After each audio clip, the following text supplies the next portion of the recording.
হরে কৃষ্ণ দণ্ডবোধ সবাইকে রাধে রাধে। তো আসছে হচ্ছে আষাঢ় মাসের কৃষ্ণপক্ষিয়া একাদশী, যোগিনী একাদশী। তো যোগিনী একাদশী কবে? 21শে জুন নাকি 22শে জুন? তো এই একাদশী হচ্ছে 22শে জুন রবিবার, 7ই আষাঢ় 1432 বঙ্গাব্দ, আর 22শে জুন 2025 রবিবার হচ্ছে একাদশী ব্রত পালন। আর পারণ মানে ব্রত ভঙ্গ হচ্ছে তার পরের দিন 23শে জুন সোমবার, 8ই আষাঢ় ভোর 4:51 থেকে 9:22 মধ্যে। এটা হচ্ছে যোগিনী একাদশী ব্রতের পালন এবং পারণ। এই সর্বপাপ নাশক ও মুক্তিব্রত এই একাদশী, এই যোগিনী একাদশী।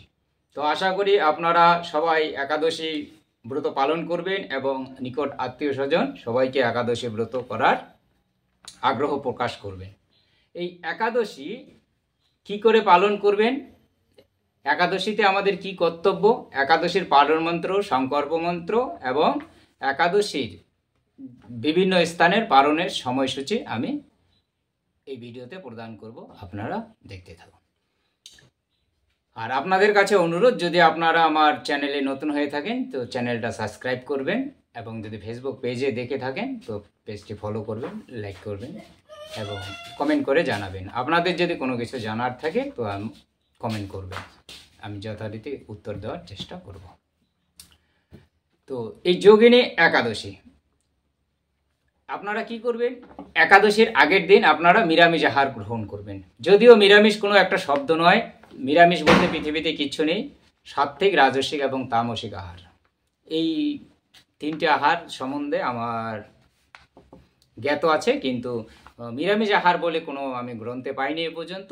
যদি আপনারা কেউ পেয়ে থাকেন কোনো গ্রন্থে নিরামিষ আহারের উল্লেখ, তাহলে আমাকে একটু কমেন্ট করে জানাবেন। তবে সাত্ত্বিক আহার গ্রহণ করবেন, সাত্ত্বিক আহার গ্রহণ করবেন একাদশীর আগের দিন, মানে দশমীর দিন। আর একাদশীর দিন তো উপবাস থাকবেন, এবং দ্বাদশীর দিনেও আপনারা সাত্ত্বিক আহার গ্রহণ করবেন। তো একাদশীর আগের দিন আপনারা সাত্ত্বিক আহার গ্রহণ করবেন এবং রাত্র 10টা সাড়ে 10টার মধ্যে রাত্রি ভোজন সেরে দন্তমাঞ্জন করে নেবেন। আর যদি একাদশীর আগের দিন আপনারা ভগবানের প্রসাদ পেয়ে থাকেন তো খুবই ভালো, আর যদি না পেয়ে থাকেন তাহলেও আপনারা সাত্ত্বিক আহার ভোজন করে নেবেন। এবং একাদশীর আগের দিন আপনারা কোনো রকম অসৎ জায়গায় যাবেন না, মানে একাদশীর আগের দিন, একাদশীর দিন এবং একাদশীর পরের দিন, এই 3 দিন আপনারা কোনো রকম অসৎ জায়গায় যাবেন না, মানে অকথ্য কথা বলবেন না, কেউর সঙ্গে ঝগড়াঝাটি করবেন না, এবং মানে ব্যায়ামও করা নিষেধ আছে এই 3 দিনে। আর যদি আপনাদের কোনো বদ অভ্যাস থাকে, জুয়া খেলা, চায়ের নেশা বা কোনো রকম নেশা, এইসব গ্রহণ করবেন না এই 3 দিন। সুন্দরভাবে আপনারা একাদশী ব্রত পালন করবেন। এবং একাদশী শুধু শাস্ত্রের কথা নয়, একাদশী বিজ্ঞানসম্মতও। এটা আমাদের শরীরটা বিজ্ঞান হিসাবে একটা মেশিন, এটাকেও রেস্ট দেওয়ার একটু দরকার আছে। তাই আমাদের শাস্ত্রে মহাপুরুষেরা, মানে সৃষ্টির আদিতেই যারা এই গ্রন্থগুলো লিখে গেছেন, তাদের জ্ঞান অকল্পনীয়। তারা যেভাবে আমাদেরকে শাস্ত্র জ্ঞান দিয়েছেন সেগুলো আমাদের পালন করা খুবই কর্তব্য আমাদের বর্তমান সময়ে শরীরের জন্য। তো একাদশীর আগের দিন আপনারা সাত্ত্বিক আহার গ্রহণ করবেন, এবং একাদশীর দিন ব্রহ্ম মুহূর্তে ঘুমের থেকে উঠে প্রাতঃকার্য যা আছে সম্পূর্ণ সমাপন করে ভগবানের জাগরণ দিবেন এবং ভগবানের মঙ্গল আরতি করবেন। ভগবানের চরণে পুষ্প দিবেন, তুলসীপত্র দিবেন, তুলসী গাছে জল দিবেন, তুলসী পরিক্রমা করবেন, এবং সারাদিন যত পারেন বেশি বেশি হরিনাম সংকীর্তন করবেন। এই হরিনাম সংকীর্তন ছাড়া এই কলিযুগে জীবের উদ্ধার নেই। বেশি করে হরিনাম সংকীর্তন করবেন, ভগবত শাস্ত্র গ্রন্থ পাঠ করবেন, শ্রীমদ্ ভাগবত গীতা পাঠ করবেন, তুলসী গাছে জল দিবেন, তুলসী পরিক্রমা করবেন, এবং সারাদিন যত পারেন বেশি বেশি হরিনাম সংকীর্তন করবেন। এই হরিনাম সংকীর্তন ছাড়া এই কলিযুগে জীবের উদ্ধার নেই। বেশি করে হরিনাম সংকীর্তন করবেন, ভগবত শাস্ত্র গ্রন্থ পাঠ করবেন, শ্রীমদ্ ভাগবত গীতা পাঠ করবেন। একাদশীর পরের দিন ব্রহ্ম মুহূর্তে ঘুমের থেকে উঠে ভগবানের মঙ্গল আরতি করে, ভগবানকে জাগরণ দিয়ে মঙ্গল আরতি করে, তুলসী পরিক্রমা করে, ভগবানকে প্রসাদ ছড়িয়ে ভগবানকে নিবেদন করে আপনারা সঠিক সময়ের মধ্যে সঠিক সময়ের মধ্যে একাদশী ব্রতটি পালন সেরে নেবেন। পালন হচ্ছে আমরা একাদশীর দিন যেরকম পঞ্চশস্য গ্রহণ করি না, এই পঞ্চশস্য গ্রহণ করে আমরা একাদশী ব্রতটি ভঙ্গ করি। একাদশীর যদি আমরা সঠিক সময়ে ব্রত ভঙ্গ না করি তাহলে একাদশীর পূর্ণ ফল লাভ হয় না। আর একাদশীর দিন আপনারা নির্জলা একাদশী করতে পারলে তো খুবই ভালো। আর যদি নির্জলা একাদশী করতে না পারেন, আপনারা যারা বৎসরের সবকটি একাদশী ব্রত পালন করেন তাদের ক্ষেত্রে নির্জলা একাদশী ব্রত না করলেও আমার হিসাবে ঠিকই আছে, ভালো। তো একাদশীর দিন আপনারা ফল, জল, দুধ গ্রহণ করে একাদশী ব্রত পালন করতে পারেন। একাদশীর দিন আপনারা নানা রকম ফল আছে, সে সমস্ত ফল খেয়ে একাদশী ব্রত পালন করা যায়। যেমন মিষ্টি আলু আছে, বাদাম আছে, কোয়াশ আছে, কাঠবাদাম, পেঁপে, মিষ্টি কুমড়া, এসব দিয়েও আপনারা সবজি তৈরি করেও ভগবানকে দিয়ে আপনারা প্রসাদ পেতে পারেন অনুকল্প। তবে এই অনুকল্প তৈরি করার সময় আপনাদের বিশেষভাবে মনে রাখতে হবে আপনারা সূর্যমুখী ফুলের তেল বিশুদ্ধ সূর্যমুখী ফুলের তেল ব্যবহার করতে পারবেন বা বিশুদ্ধ ঘি, অন্যথায় কোনো কিছু ব্যবহার করা যাবে না। আর একাদশীর দিন বিশেষ করে পঞ্চশস্য গ্রহণ করবেন না। পঞ্চশস্য বলতে ধান থেকে যে সমস্ত জিনিস তৈরি হয়, চাল, মুড়ি, খই, তারপরে গম এর থেকে আটা, রুটি, এসব খাওয়া যাবে না।